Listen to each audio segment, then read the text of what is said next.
예배 전에 263장 찬양 드리겠습니다. 263장.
목도리면서 수요예배 하나님 앞에 올려드리겠습니다.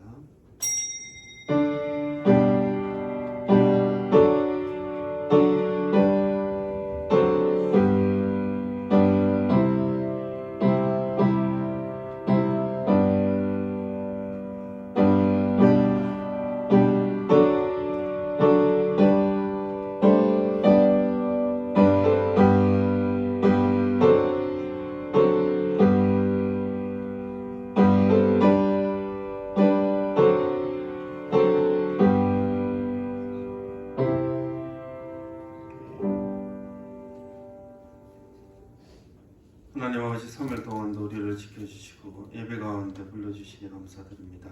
하나님 말씀 듣게 하시고 들음 가운데 믿음이 더욱더 견고할 수 있도록 도와주시옵소서. 하나님 주신 은혜와 평강이 풍성한 이 시간 될 수 있도록 역사하여 주옵소서. 예수님의 이름으로 기원합나이다. 아멘. 찬송가 428장 찬양 드리겠습니다.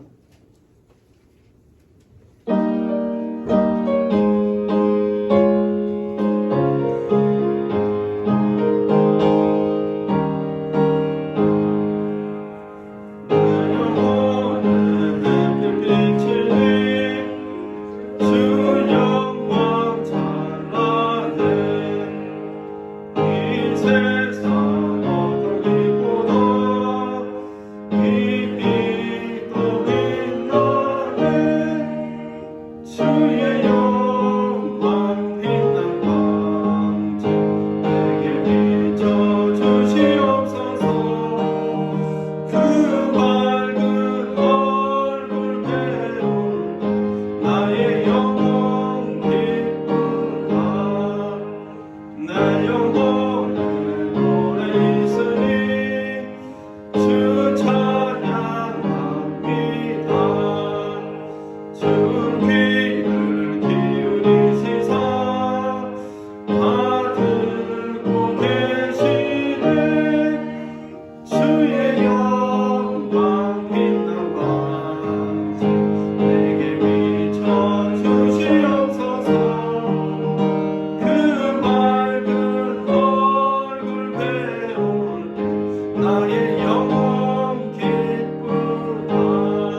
하나님의 말씀 가운데 예배 가운데 하나님 안해 주시기 원합니다. 또 우리 모든 성도들 하나님 간섭하여 주시옵소서. 우리 주여 한번 부르고 기도하겠습니다.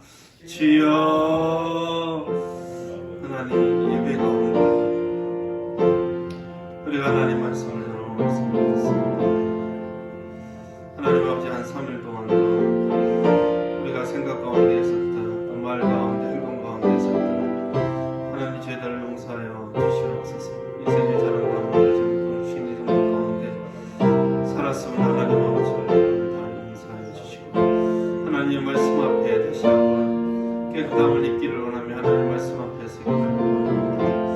하나님 간섭하여 주시옵소서. 하나님 아버지 예배 가운데 우리의 삶의 목적을 다시 한번 알게 하시고 3일 동안도 하나님의 은혜 가운데 하나님 인도하여 주시옵소서. 또 이 세상 가운데 하나님의 모든 성도들이 살아갈 때 하나님 새로운 인도하여 주시기 바랍니다. 소망 주시기를 원합니다.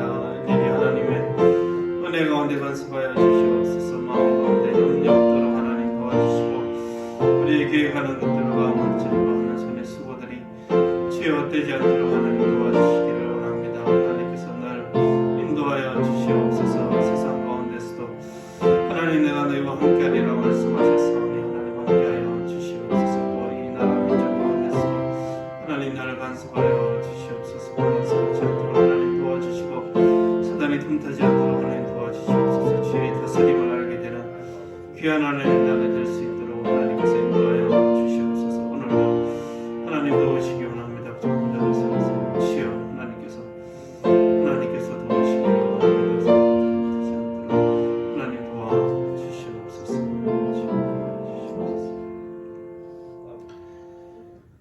하나님 아버지 한 3일 동안 우리를 지켜주시고 오늘도 우리를 예배 가운데 불려주시니 감사드립니다. 주님 그 3일 동안 혹시나 이생의 자랑과 안목의 정욕과 육신의 정욕 가운데 살지 않았습니까? 하나님 용서하여 주시고 하나님의 말씀의 빛 가운데 다시 한번 깨끗함을 얻고 거룩함 가운데 세상 가운데 살아갈 수 있도록 하나님께서 인도하여 주시옵소서. 성도들 가운데 하나님 간섭하여 주시고 세상 가운데 힘쓰고 있을 때에 늘 열매를 얻는 귀한 성도들 될 수 있도록 하나님 도와주시옵소서. 우리 모든 삶들 가운데 하나님 역사하여 주옵소서. 오늘 예배 가운데 함께 하실 줄도 믿사오며 예수님의 이름으로 기도드립니다. 아멘. 오늘 말씀은 로마서 11장 25절에서 36절 말씀입니다. 로마서 11장 25절에서 36절 말씀.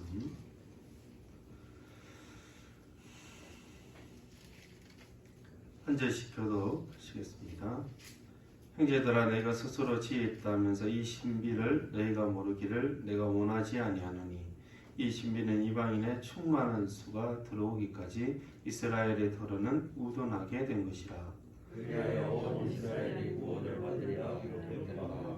구원자가 시온에 오사 야곱에게서 경건하지 않은 것을 굴리시겠고 내가 그들의 죄를 없이 할 때에 그들에게 이루어질 내 언약이 이것이라 함과 같으니라. 복음으로 하면 이들이 더 영광하고 선지자여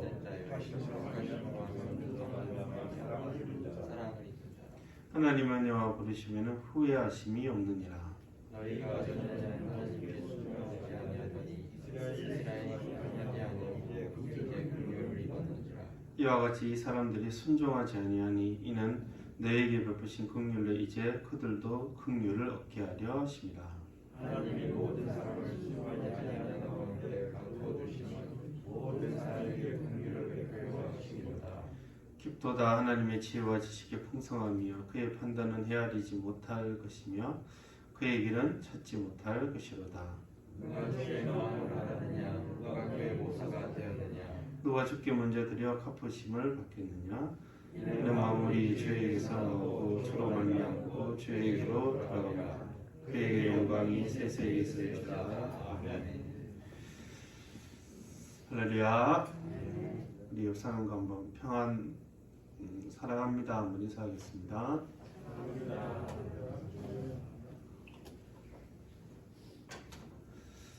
이스라엘은 복음의 관점에서 보면 예수님을 믿지 않았기에 하나님의 원수가 되었습니다. 그러나 조상들을 선택한 차원에서 보면 여전히 사랑을 받은 자입니다. 전에는 이방인이 하나님께 순종하지 않는 삶을 살았는데 선택받은 이스라엘이 하나님을 떠나고 불순종함으로 그 은혜와 복음이 이방인에게로 넘어갔습니다. 물론 복음이 이방인을 포함하는 것이지만 역사적인 영적인 그 현실을 볼 때 그렇게 유대인에서 이방인에게 넘어갔다는 것입니다. 이방인의 불순종으로 이스라엘의 불순종으로 이방인이 혜택을 입은 것이죠. 유대인의 불순종함으로 구원이 이방인에게 이르렀습니다.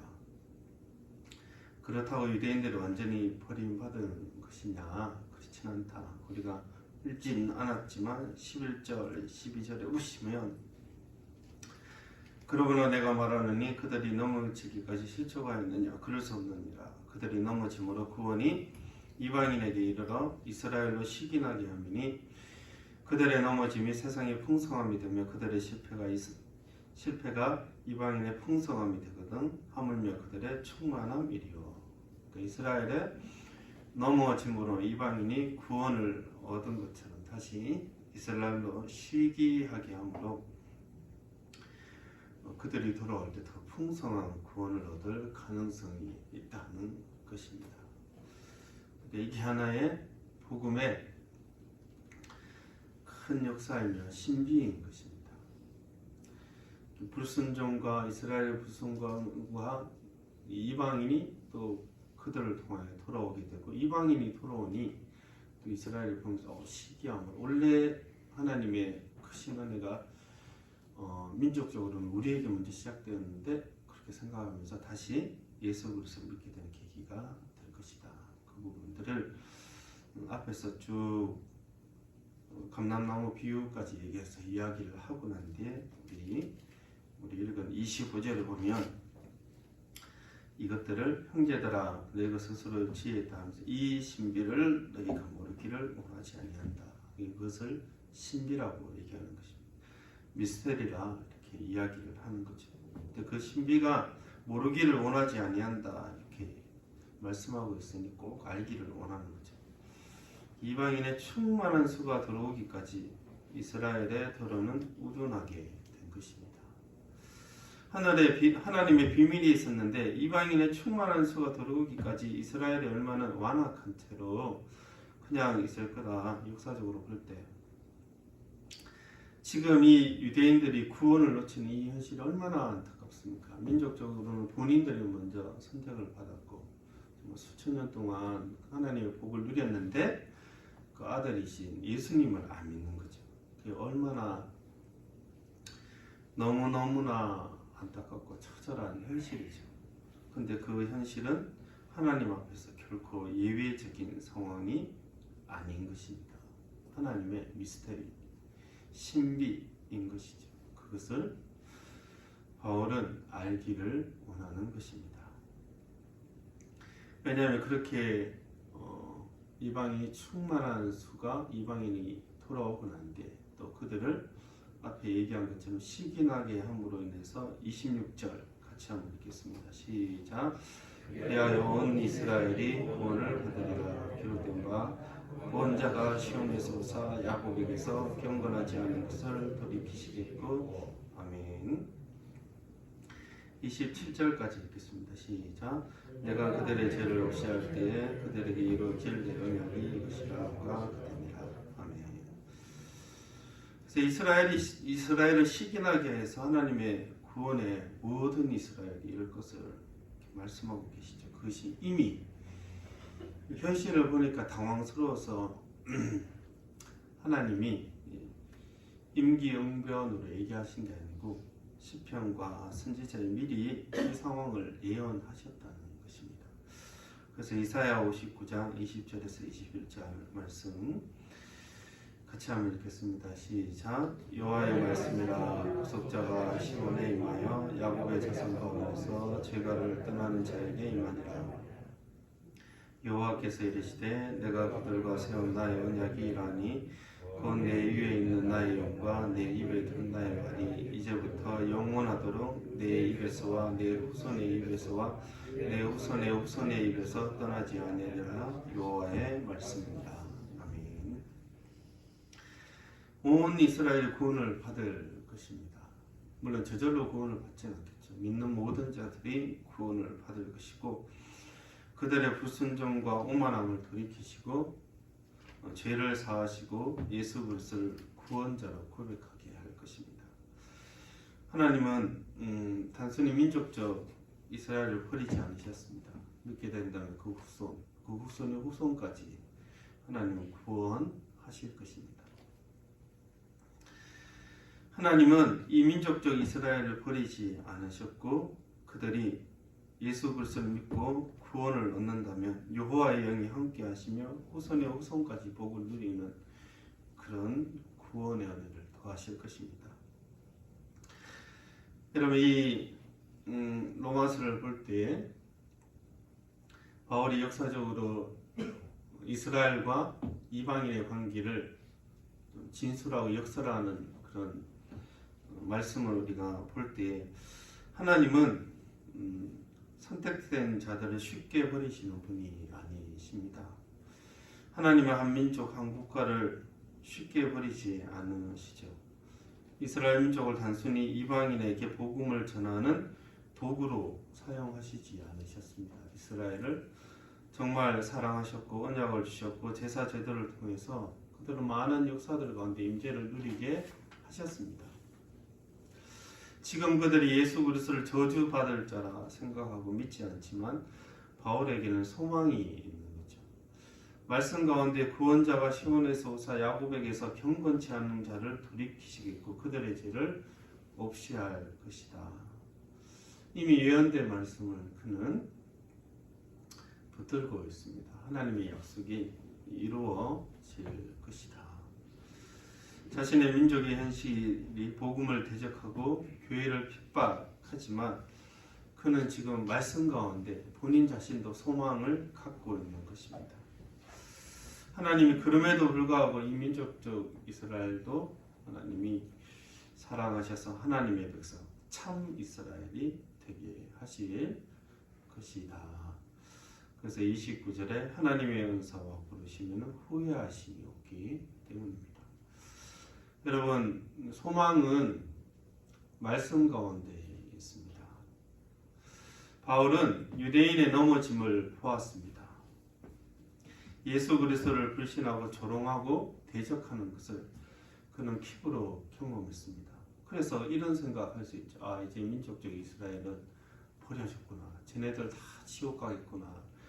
그런 생각을 할 수 있는데 아닌 거죠. 이미 이 현실적인 영적인 상황들이 예언되어 있었던 거죠. 그래서 그는 하나님의 예언의 말씀과 복음 가운데 다시 소망을 갖게 된 것입니다.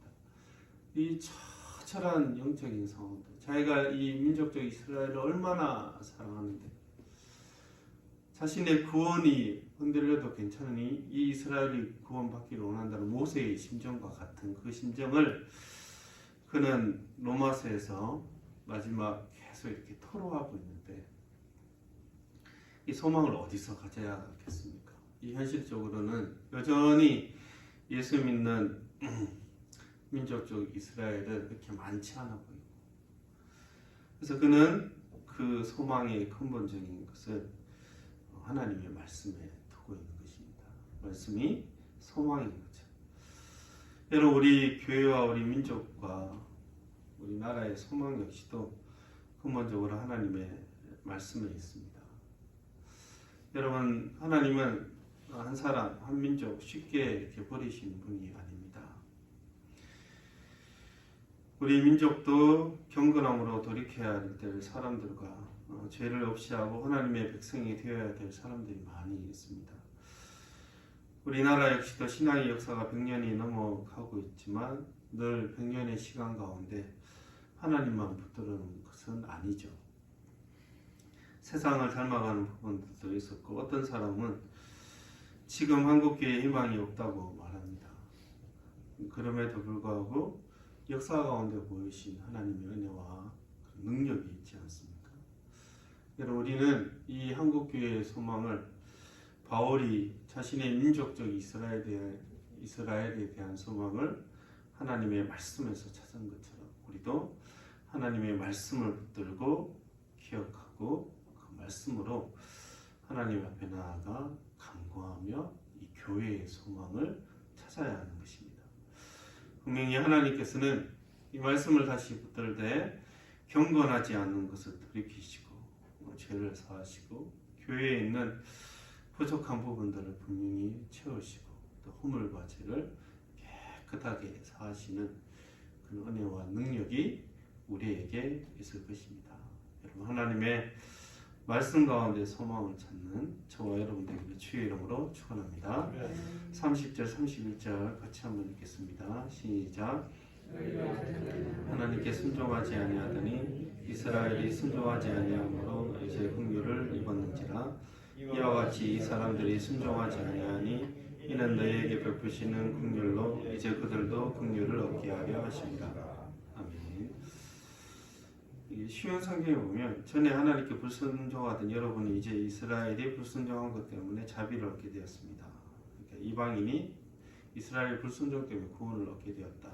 근데 현재 이스라엘이 불순종하는 것을 보고 여러분에게 내린 하나님의 자비하심이 그들도 이렇게 받기 위해서이다. 이렇게 쉬운 성경이 되어 있는데, 전에 이방인이 하나님께 순종하지 않는 삶을 살았는데 사실은 예수를 먼저 믿어야 할 이스라엘이 불순종하여서 구원이 이방인에게 이르렀습니다. 넘어간 것이죠. 그렇다면 이와 같이 똑같이 이 사람들도 지금 보니 불순종하니 순종하지 아니하니 너희가 불순종할 때 받은 긍휼을 이제 유대인들도 받게 하실 거다. 너희도 불순종했고 유대인도 불순종했고 하나님의 구원의 은혜는 하나님의 긍휼이라는 이야기를 하고 싶은 것입니다. 이방인도 율법 없이 불순종하는 삶을 살았고 유대인들도 율법이 있지만 불순종한 삶을 살았습니다. 불순종함이 긍휼을 얻은 이유는 아니지만 결과적으로 둘 다 불순종 가운데 있을 때 긍휼하심을 얻게 되었죠. 이방인이나 유대인들이나 율법을 지켰기 때문에 구원을 얻은 것이 아니라는 것입니다. 이방인에게 양심이 있지만 양심대로도 살아가지 못했죠. 유대인들은 율법이 있지만 율법대로 살아가지 못했습니다. 그것 때문에 구원을 얻은 것이 아니라 구원의 이유는 하나님의 긍휼하심, 하나님의 은혜인 것입니다. 하나님이 모든 사람을 순종하지 아니하는 가운데 가두어 두시고 모든 사람에게 긍휼을 베풀려 하심이로다. 32절에 그렇게 결론을 내리고 있죠. 하나님이 불순종을 조장하셨다는 뜻이 아니라 불순종 가운데 하나님을 찾도록 의인은 없나니 하나도 없는 이 약한 환경 가운데 하나님은 선하게 긍휼을 베푸셨다는 뜻입니다. 유대인이든 이방인이든 구원을 얻은 이유는 하나님의 긍휼하신 거죠. 불순종 가운데 살아온 모든 사람들의 구원의 이유는 한 가지밖에 없습니다. 하나님의 긍휼하심입니다.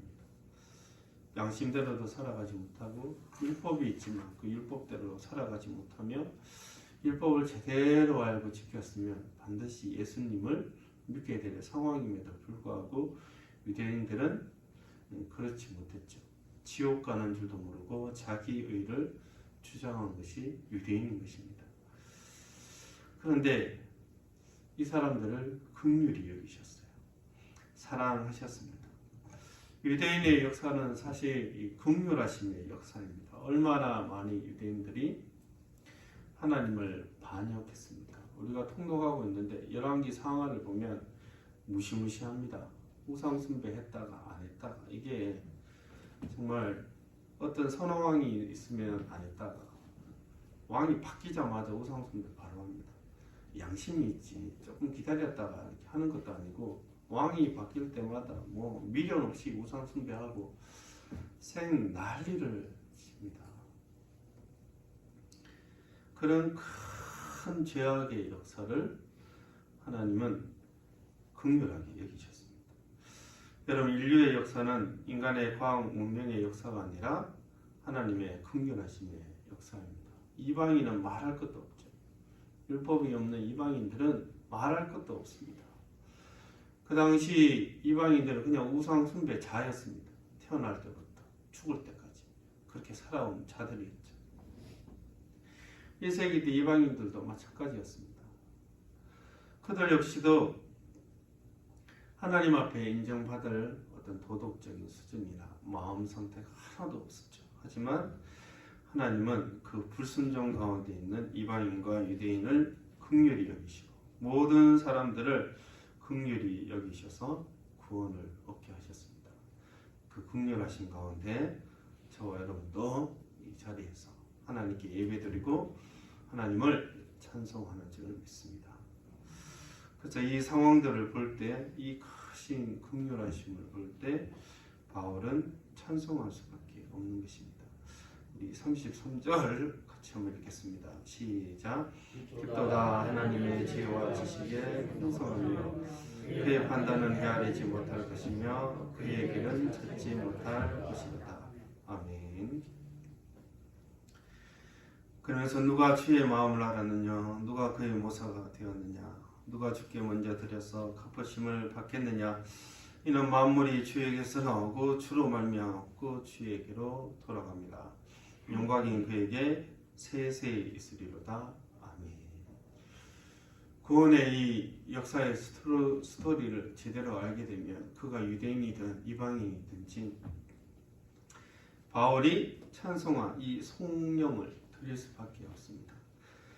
모든 것이 하나님의 은혜이며 모든 영광을 하나님께 올려드릴 수밖에 없는 것입니다. 여러분, 하나님은 부요하십니다. 그 부요하심이 또 큽니다. 지혜와 지식이 깊고 누가 감히 구원을 계획했습니까? 하나님의 지혜와 지식이죠. 누가 주의 마음을 알았고 누가 그의 모사가 되었습니까? 구원에 대해서 누가 조언했으며 도움을 줬습니까? 하나님 이렇게 구원하시면 좋겠는데요. 그렇게 조언하거나 도움을 준 사람은 아무도 없습니다. 유대인이 불순종하며 이방인이 구원을 얻고 다시 유대인과 모든 사람이 구원을 얻게 되는 길을 누가 계획하였습니까? 그 긍휼하심은 어디서 나온 것입니까? 누가 주께 먼저 무엇을 드리고 답례를 받겠습니까? 누가 가소롭게 나의 선행과 능력으로 하나님의 구원에 도움이 되었다거나 인정받겠다고 하는 사람이 누구입니까? 우리의 의와 우리의 선행은 하나님 앞에서 너무 비천한 것이며 가소로운 것입니다. 모든 것이 하나님의 것인데 하나님으로부터 나오고 하나님으로부터 존재하고 하나님을 위하여 있는 것이며 그에게 인류 역사를 이끌어 오신 지혜와 지식과 구원의 모든 영광을 올려드려야 하는 것입니다. 구원은 하나님의 역사 가운데 계시하시고 긍휼을 베푸신 그분의 지혜와 지식의 풍성하심을 보여주는 역사입니다. 인간의 역사는 구원의 역사라고 해도 과언이 아닌 것입니다. 아무도 이 구원에 대해서 어떤 의견도 내지 않았죠. 지혜가 하나도 없습니다. 뭘 내라고 하면 본인 기준에서 기준을 내겠죠. 본인은 통과할 기준. 다 제각각의 구원의 기준들을 제시할 텐데 하나님의 기준은 어떤 것입니까? 예수 그리스도의 십자가인 것. 그 십자가는 어떤 기준입니까? 인간은 대가를 하나도 치르지 않습니다. 하나님만이 자신만이 100% 온전히 대가를 다 치르는 기준이 하나님의 긍휼하신 기준인 것입니다. 여러분, 저주받은 저 십자가가 인류를 구원할지 아무도 계획하지 못했습니다. 도리어 대적했죠. 그러나 그 지식과 지혜가 너무나 풍성하여 이 악한 세상 가운데 불순종한 자들조차 긍휼히 여기며 악한 세상 가운데서 빛을 발하는 그런 능력이 있는 긍휼하신 것입니다. 구원은 세상이 상상할 수 없는 하나님의 가장 탁월한 지혜이며 하나님의 가장 고상한 지식입니다. 여러분, 그 고상한 지혜와 지식으로 우리가 구원을 얻게 된 것이죠. 이 구원이 이 풍성한 하나님의 지혜와 지식 가운데 베풀으신 은혜라는 것을 우리는 늘 생각해야 합니다. 그래서 우리는 바울과 같이 감사하며 찬송해야 하는 것이죠. 이는 만물이 주에게서 나오고 주로 말미암고 주에게로 돌아갑니다. 그의 영광이 세세에 있을지어다. 아멘. 늘 구원 가운데 하나님을 찬송하는 저와 여러분들에게 주의 이름으로 축원합니다. 기도하겠습니다. 하나님 아버지 감사드립니다. 하나님, 이방인인 우리를 구원하여 주셔서 감사드립니다. 또한 민족적 이스라엘이 지금도 하나님을 대적하고 있지만 말씀 가운데 그들 역시도 구원하실 줄 믿습니다. 하나님의 긍휼하심을 기억하며 늘 하나님의 은혜 가운데 감사하며 찬송할 수 있도록 하나님께서 역사하여 주옵소서. 모든 영광이 하나님께 올려드리기를 원하며 영광이 세세에 그에게 있을지어다라고 찬송한 바울처럼 우리 입술 가운데서도 늘 구원을 생각할 때 하나님의 긍휼하심과 하나님의 온전히 하나님만이 온전히 찬송받는 귀한 우리의 삶이 될 수 있도록 하나님께서 인도하여 주옵소서. 감사드리며 예수님의 이름으로 기도드립니다. 아멘. 찬송가 288장 찬양드리겠습니다.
하나님 감사드립니다. 예배드리고 하나님께 헌물 올려드립니다. 하나님께서 주신 것들로도 하나님께 영광을 올려드립니다. 하나님께 드리면 드릴수록 우리의 것들도 하나님께서 주시는 하늘의 만나로 풍성할 수 있도록 하나님께서 역사하여 주옵소서. 지금 우리 주 예수 그리스도의 은혜와 하나님의 크신 사랑과 성령의 교통하심이 구원의 긍휼하신 은혜를 알고 하나님을 늘 찬송하기를 원하는 모든 성도들의 심령 가운데 지금부터 영원토록 함께 있을지어다. 아멘.